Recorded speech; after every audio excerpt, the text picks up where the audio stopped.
For USCFootball.com, I'm Keely Eure here with Dan Weber. Instant analysis of USC's Tuesday practice. That's really a Wednesday practice leading up to the Pac-12 Championship Game on Friday. And it's pretty much status quo today. Nothing really changed from our update of yesterday. Only thing that really changed was Chase McGrath got some more work today. He was able to kick some more, which is helpful for USC. And then Tyler Petit, the tight end, was able to get some more work. So a couple injury updates, but pretty much status quo today. Yeah, and Rasheem Green got a little more work, and so they're moving in the right direction. I guess Reed Budovich got in there playing with that shoulder, but they had him do a lot of stuff today. Even did have him back up to Chase McGrath a little bit in terms of they only had Chase kick field goals, but they did have Reed kick extra points in case Chase would get hurt.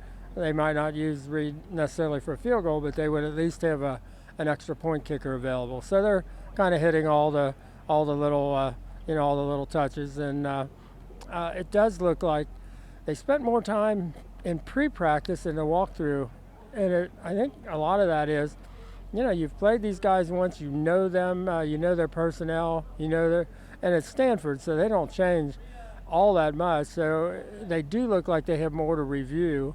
And so they did more to review.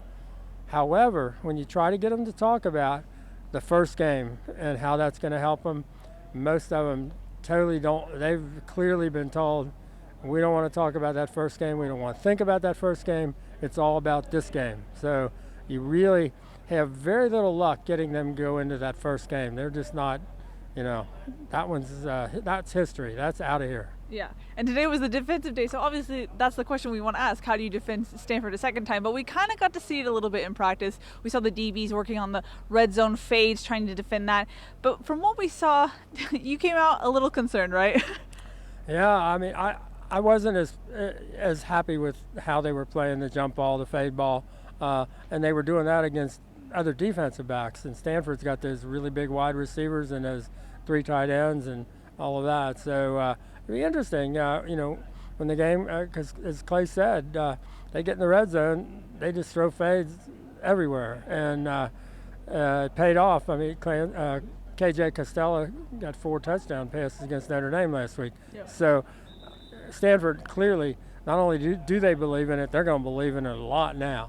And Costello wasn't there first time they played, so I think that's going to be a real challenge. I mean, they've got to get to him quick, or they've got to disrupt his line of sight or his throwing lanes or whatever, because those guys are going to be pretty tough to handle for the defensive backs. Mm-hmm.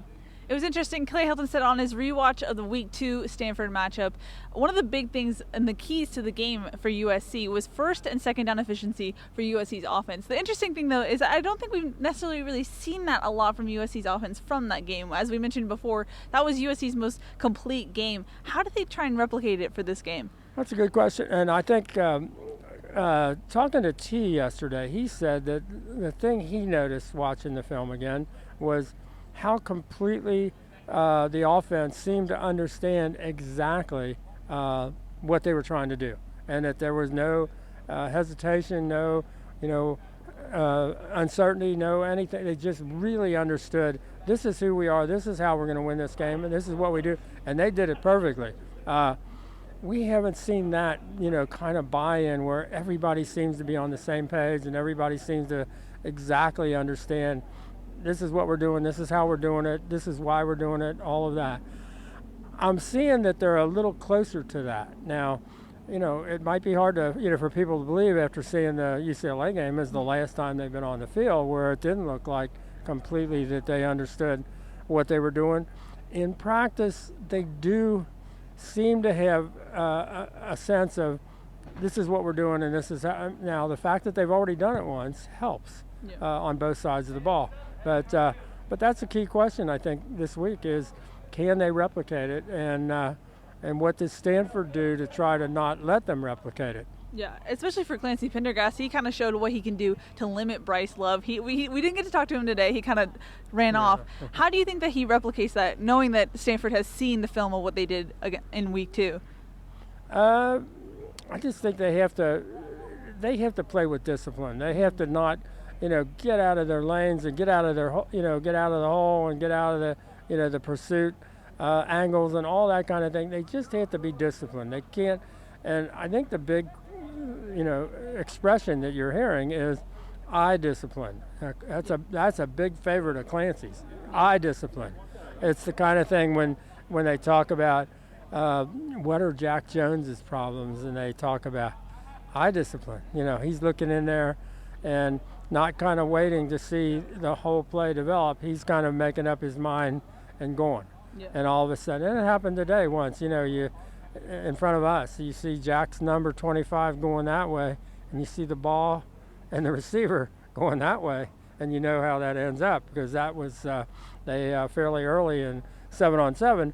Iman Marshall had a great pick against Sam, and the very next play, they're coming back for a touchdown the other way because Jack had kind of gone up and Deontay just went by.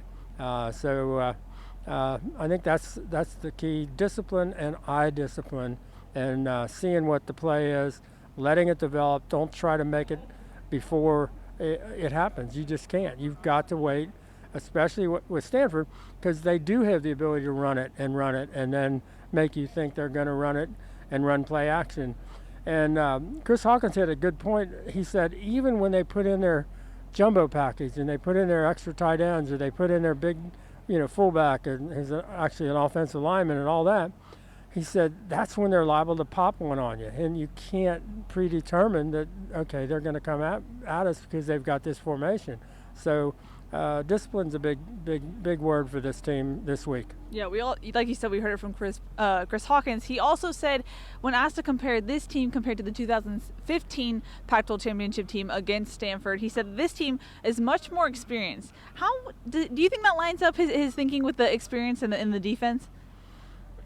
I think Chris has a tendency to, want it to be so sometimes. But I mean, if you're looking at him, he's a lot a different player this time. But you don't have Adoree, you don't have some of those guys that you don't have Liam McQuay, some of those guys that obviously you had in the Rose Bowl last year. So he does think though that this defense has grown up since 2 years ago, and he said, USC fans can cool it. We're going to be fine.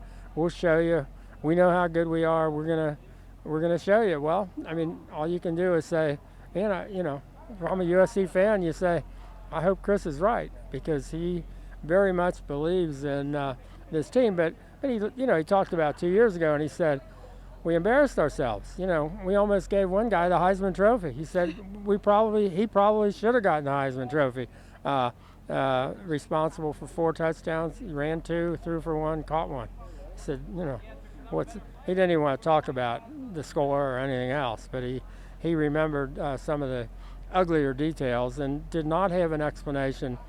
He said a lot was going on that week. Clay Helton was just named head coach, but did not have a good sense of why did you guys not show up ready to play. They didn't, and it was obvious. Mm-hmm. The college football playoff rankings came out today. USC is now in the top 10. They're ranked number 10. As far as how people view Helton, how the team views this season, how the fans view this season, how important is this win to go into Levi Stadium and get a win like that? Yeah, I think it's really important. I don't think they care that much about USC's 10th and Stanford's 12th, and you would expect them to be fairly close no matter what happened in that first game. I just think if you're going to make progress and you're going to say this year the difference was we controlled our destiny, we got into the championship game.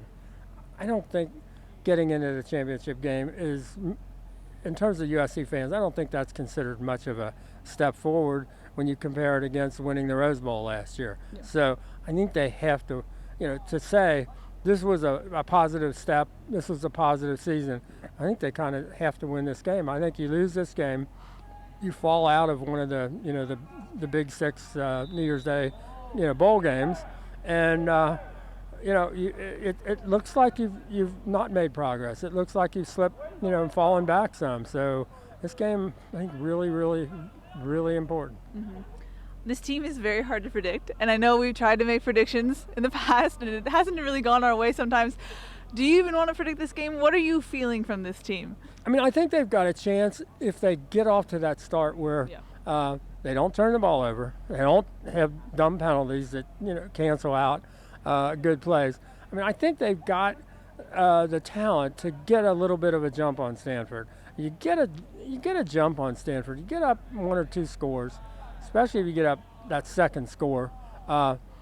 Stanford can't exactly be Stanford. They've got to then kind of play, put the ball up in the air, and they got to do things that they don't like to do. So I think USC has a chance to do that.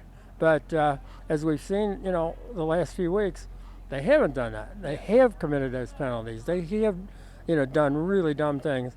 They have given up, and this is what they've done, a couple of years ago in both games, as they just gave up, easy touchdowns to Stanford, where you say, where was the coverage? What were they doing? Who did that? We saw that in the Colorado game. We saw that, somewhat in the UCLA game. They can't do that. So I think they've got the ability and they've got the potential to be that team that gets the good start. I mean, their focus seems right, but I think we are very correct in saying we don't have the ability to connect what we see on practice, what we hear them tell us, and the game. They could, they should, but will they? I don't know. We shall see. All right, we'll see you guys next at Levi Stadium on Friday. For Dan Weber, I'm Keely Eure. For more, check out uscfootball.com.